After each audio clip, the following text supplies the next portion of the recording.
Hello friends, welcome back to my channel connect with কল্পনাতে স্বাগত জানিয়ে ভিডিওটা শুরু করছি। এটা হচ্ছে মঙ্গলবারের ভিডিও।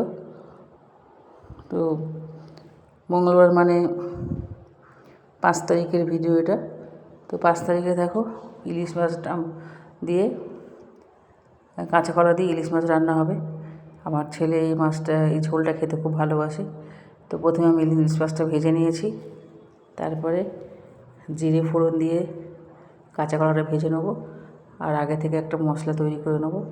আর দেখো ডাল হয়ে গেছে, জিরে ফোড়ন দিয়ে ডাল করেছি, জিরে তেজপাতা শুকনো লঙ্কা। আর মাছের ঝোলের মশলাটা করে নিয়েছি, জিরে গুঁড়ো, হলুদ গুঁড়ো, লঙ্কা গুঁড়ো দিয়ে মশলাটা আগে থেকে করে রেখেছি যাতে মশলাটা একটু ফুলে যায়।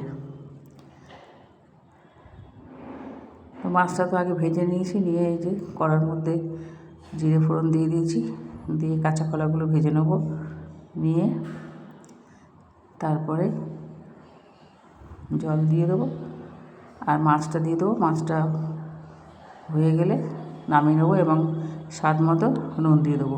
এবং এই ঝোলটা খেতে খুবই ভালো লাগে, তোমরা বাড়িতে এটা প্র্যাকটিস করে খেয়ে দেখতে পারো, এবং আমাদের বাড়িতে এটা সবাই খুব পছন্দ করে।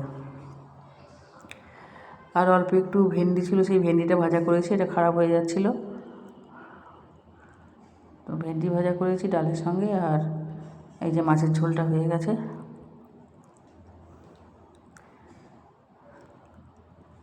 তো ভিডিওটা এখানেই শেষ করছি। ভিডিওটা যদি তোমাদের ভালো লেগে থাকে তাহলে তোমরা লাইক, শেয়ার, কমেন্ট এবং সাবস্ক্রাইব করে দিও। আর আরেকটা করেছি, সেটা হচ্ছে ফুলকপি দিয়ে আলু ভাজা ডালের সঙ্গে ফুলকপি আর আলু ভাজা করেছি, কারণ ভেন্ডি ভাজাটা খুবই কম ছিল, সবাই হতো না, সেই জন্য ফুলকপি দিয়ে আলু ভাজা করেছি। তো ভিডিওটা এখানেই শেষ করলাম। তোমরা লাইক দিয়ে দেখবে এবং শেয়ার করে দেবে এবং কমেন্ট করে দিও আর সাবস্ক্রাইব করে দিও। পরের ভিডিওতে তোমার সঙ্গে আবার দেখা হবে। আর রাত্রির জন্য পনিরের তরকারি করেছি।